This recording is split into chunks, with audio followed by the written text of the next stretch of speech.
On February 18th, 2020, a group of folks headed out for a morning stroll in Hadiya, part of the Midnapur region in West Bengal. Along the banks of the Hooghly River, they spotted flames. It appeared someone was torching trash. Regular visitors, who often wandered this area, had never seen anyone dumping litter there before. Until that moment, they hadn't noticed anybody igniting waste either. Naturally, questions swirled in their minds. Where had this blaze suddenly sparked from? Soon, a sharp smell wafted over, leading them to the spot where the fire roared. As they arrived, they glimpsed two figures dashing away. The crowd gave chase, but the fleeing pair slipped through their grasp. Returning to the Hooghly River, the group tried dousing the flames with river water. After quickly taming the fire, they discovered something grim. It wasn't just rubbish. Two bodies lay there, so charred it was tough to tell if they belonged to men or women. Meanwhile, someone died of the police. The Durgachari officers arrived swiftly and began examining the remains. One body was completely scorched, making it nearly impossible to identify whether it was male or female. The other, less burned, showed some singed parts. From what they could see, it seemed to be a young girl, not too old. The police summoned a forensic team, but even they struggled to uncover much at first glance. Still, within a short time, the experts found clues. The girl wasn't bulky, and strands of her hair, golden with hints of green, stood out. They also recovered an earring marked SJE, though its meaning remained a mystery. The police couldn't figure out who these people were, and solving the case felt far off. Their biggest challenge was identifying the bodies. Afterward, the officers began scouring the nearby area. They noticed a shallow pit, likely dug with a clear purpose. Perhaps the culprits planned to bury the bodies but couldn't, so they burned them instead. Nearby, a bottle leaked petrol, suggesting it fueled the fire. The scene unfolded in a busy spot. Hinting the bodies were torched there after being moved from elsewhere, possibly killed somewhere else first. The police secured the crime scene and sent the remains for autopsy. With no leads yet, they awaited the report. On February 18th, it arrived, revealing the bodies were a woman around 40 and a girl about 20 to 22. Shockingly, the autopsy showed they'd been given sedatives, not fully dead, before being set ablaze alive. This brutality stunned the police. They suspected the killing stemmed from jealousy or a fierce dispute, a violent act of revenge or reckoning. Now, this case had taken a grim turn, much like others handled poorly before. At last, these two women, possibly victims of enmity, were at the center of a growing gap in clues. The police began asking around, checking if anyone had reported two missing women. One about 40 years old, the other around 20. Strangely, no such reports existed at any station. It puzzled the officers. How could someone vanish from a family without a single missing persons file? They wondered if a relative, perhaps someone around 50, might be involved in their deaths and chose to stay silent. Unsure, the police decided to dig deeper. They visited homes in the area, hoping to find a lead. To aid their search, they posted on social media, sharing a picture of the girl's golden green hair and her earring marked SJP. They also included details from the autopsy report, whatever they'd uncovered so far. The post urged anyone with information about two missing people to contact the station directly.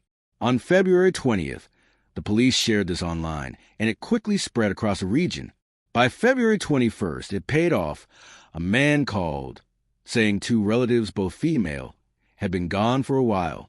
He'd tried reaching them, but got no response. Oddly, they'd been active on social media until recently, when their accounts went quiet. The key detail? They were a mother and daughter, Rama Day, 40, and Ria Day, 20 to 22. The relatives' tip led police to New Burrakpur in West Bengal. On February 22nd, officers arrived there, showing photos pulled from the pair's social media, provided by the caller, to locals. Some recognized them and pointed out their home. When police reached the house, it was locked tight. Neighbors said no one else lived there, just Rama and Ria. They added that the mother and daughter lived separately from family. No relatives visited, and they didn't visit anyone either. No one knew much about their real lives or kin. This gave police a small breakthrough. The neighbors' words suggested Rama and Rhea were the victims. Officers collected contact numbers for both, aiming to track their last locations, speak to relatives, or pull call records. Nothing confirmed yet, but details trickled in. Neighbors revealed Rama had lived in Navi Mumbai years ago with her husband and Rhea. Her husband had habits, perhaps gambling or drinking. That led to a split. Afterward, Rama returned to West Bengal with Rhea. They briefly stayed with relatives before renting separate places, Rama in Hadiya, Rhea in New Burrakapur.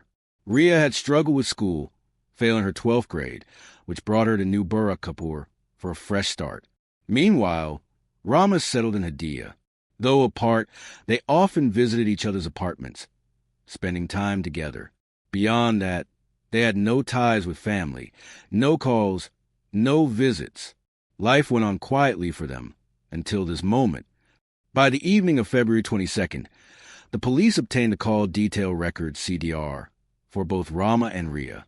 They started with Rama's records. Checking them, they noticed one contact stood out, someone she spoke to for hours. The calls were steady for days, then stopped, only to pick up again later. This person was a regular in Rama's life. Saddam Hussein, a 26-year-old man. Next, the police reviewed Rhea's call logs. Something odd caught their eye. Saddam was there too, chatting with Rhea for long stretches. It struck them as strange. How could one man talk so much with both a mother and her daughter? Suspicion began to creep in about Saddam. After that, the police tracked his live location. On the night of February 17th, it showed him active. They weren't surprised Saddam, Rama, and Rhea had all been together that night. This deepened their doubts. Saddam lived in New Durgachak colony and worked as a labor supervisor, a contractor of sorts. The police figured he was key to unraveling the case and planned to question him on February 23rd. But when they arrived, Saddam wasn't home. He was in a hospital. Rushing there, they couldn't find him at first.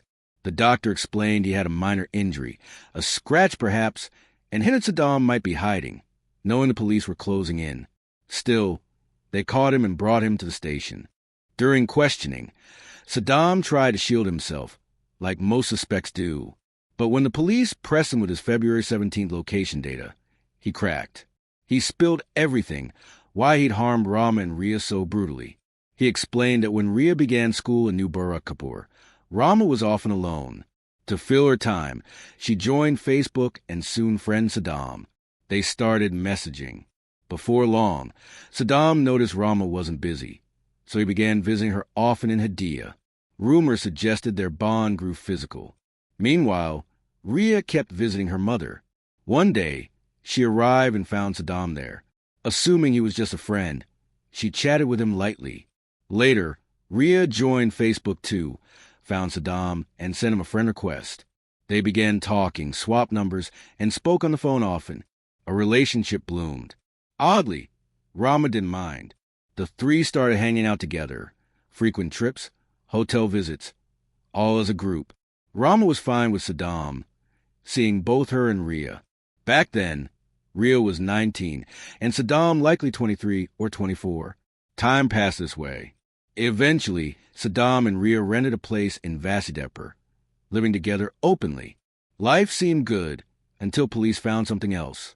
Among Saddam's belongings were torn scraps of paper from a cupboard. Experts pieced them together, revealing a marriage certificate. Saddam and Rhea had wed in 2018. Then they read Rhea's diary. It hinted that Saddam might have been close with Rama too, intimate, even suggesting a tangled web between them all.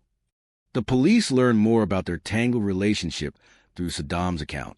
He said things started off well, but Rhea pushed hard for marriage, leading to their wedding in 2018. However, Rhea later discovered a secret. Saddam was already married with 2 kids. He'd lied to her, claiming he was single and promising a future together. Rhea demanded he leave his wife and live with her instead. Meanwhile, Rama had caught some private moments between Rhea and Saddam, adding pressure. Saddam felt trapped.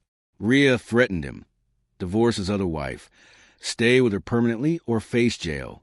Unwilling to choose, Saddam hatched a dark plan. On February 17th, he invited Rama and Rhea to his Vasudeva apartment, pretending to settle things.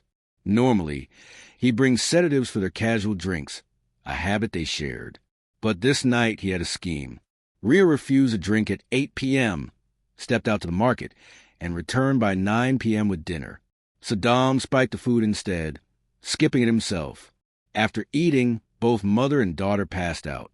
Knowing he couldn't act alone, he called his friend Manur Lamb, a 25-year-old, for help. They planned to bury the pair near Lamb's house, but Lamb warned of CCTV cameras nearby. Instead, they kept Rama and Rhea unconscious, loaded Rhea into back seat and Rama into the trunk, and drove to the Hooghly River banks. Their options: bury them or burn them. They brought a petrol bottle, just in case. In the night shadows, they started digging, but dawn approached too soon. The pit wasn't deep enough.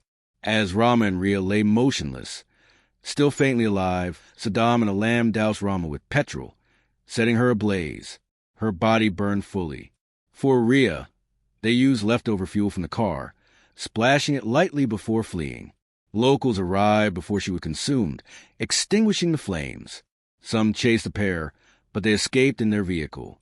Saddam confessed he'd planned to live with Rhea, but her blackmail and his ties to another pushed him to eliminate them. Their threats forced his hand. He claimed. Alam was arrested on February 23rd after Saddam named him. On February 27th, police nabbed Sukhdev Das, another accomplice who'd tampered with evidence. Later, they uncovered Amina Hussein's role in covering tracks too. The tragic end of Rhea and Rama was brutal, perhaps unmatched elsewhere. Their horrific fate shook many, a grim tale of betrayal and desperation. Sharing this isn't meant to upset anyone, just to caution you about those around us. Stay safe and take care.